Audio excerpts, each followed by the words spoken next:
I remember walking down a shopping district street in the heart of London one day a couple of decades ago, stopping in front of a bookstore. It was October already, so the proprietor had some calendars featured behind the huge display windows, and I was struck by something I had never seen before. What caught my eye was the store's display of calendars designed to fit inside CD jewel cases with their covers flipped open and tipped back, holding the months of the new year, each with a photograph or painting as part of their design. Unlike the standard calendar fare, some with huge poster-sized dimensions, these tiny objects would easily find a special place atop the most cluttered desktop, counter in a kitchen, a bedside table, really any flat surface in a home, office, or in someone's studio. And like mail art, the best of these little jewel case calendars would certainly not be thrown away at the end of the month, or even a year they were designed for. They were collectible, almost precious, especially folded up flat inside the plexiglass case. Of all the cool things I had seen that afternoon poking around the London town streets, this was, surprisingly, the most memorable of all. That was 1987. 4 short years after the CD pandemic had struck the recorded music industry, and I was, of course, used to seeing these tiny alternatives to vinyl everywhere by now. But these calendars were something remarkably different.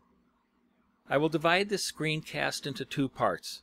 The first, here, I will show you how to obtain the template I designed to the dimensions of jewel cases specially produced for utility as calendar caddies. Along with the 12 pages for each of the months, we will add photographs to as illustrations. I will make suggestions for where you can find these jewel cases for your projects and make recommendations for paper to use, avoiding the substantial expense investing in printer profile papers we might normally use for prints intended for exhibition with high-end desktop inkjet printers. My second screencast will explain the calendar production process start to finish. First, you will need the bits and pieces for this project. I have a link for the template and calendars here. As well, that link should be listed down below this YouTube video inside the About field. When you download the zip file, inside the folder you will find the Lightroom template you need to import into your User Templates folder of the Print module. With Lightroom open, navigate to the Print module. In the left column, just below the Preview window, is the Template browser. When you open this panel, you will see 2 options.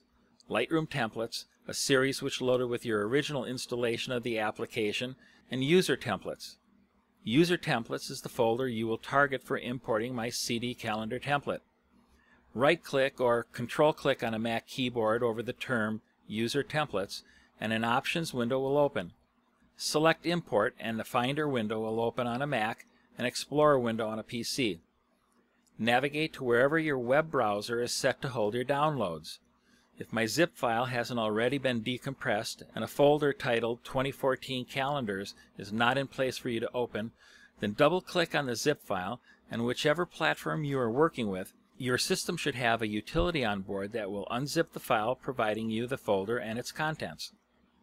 Inside the Finder or Explorer, look for my template. It will end with this file suffix. Select it, then click on the Import button in the Finder or Explorer.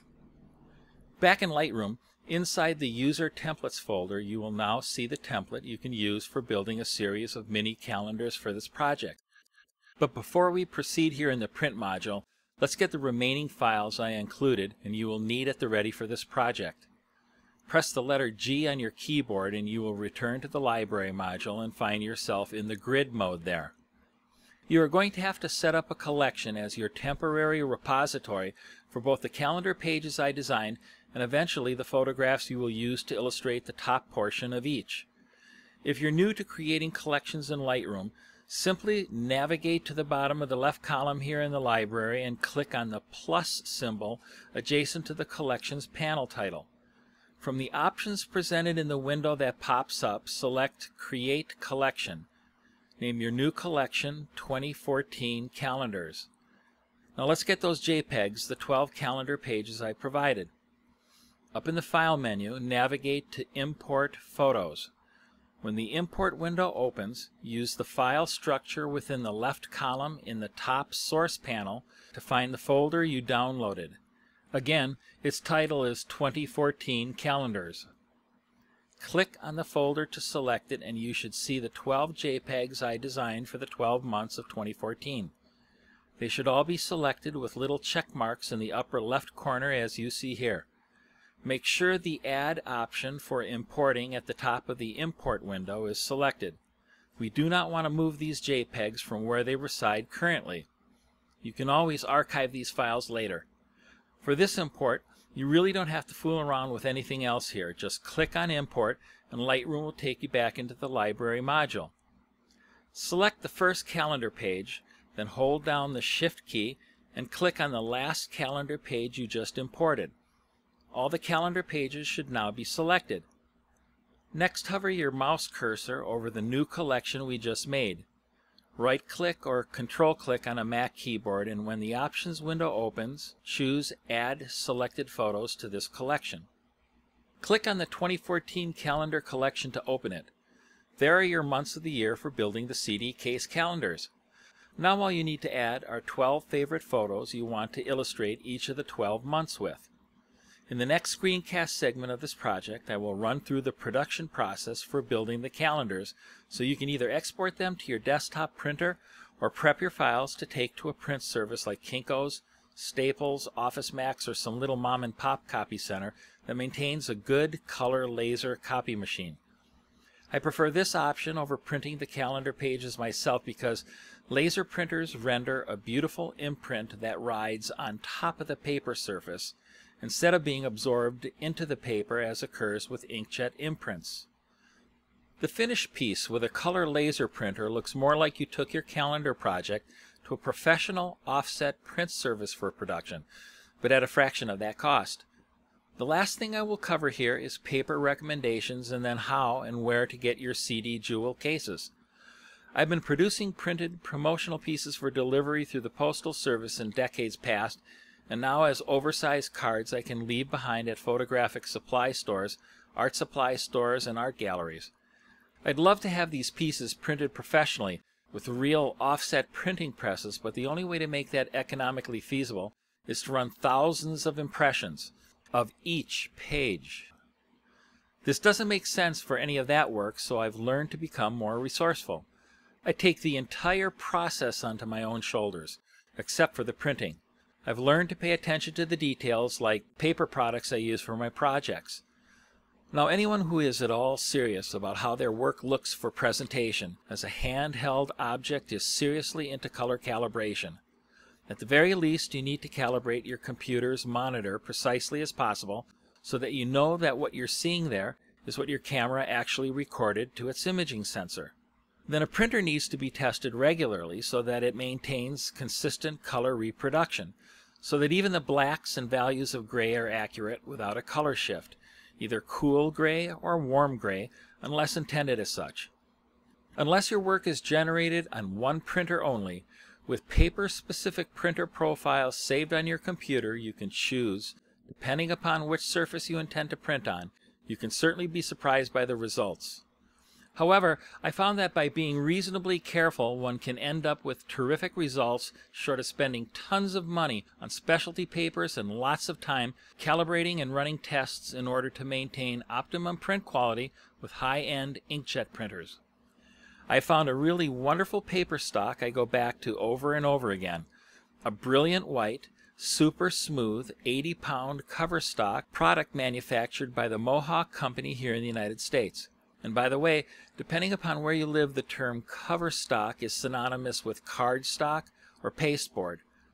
Elsewhere in the world, this paper, often used for the likes of business cards, postcards, playing cards, catalog covers, and calendars, may be referred to by another name.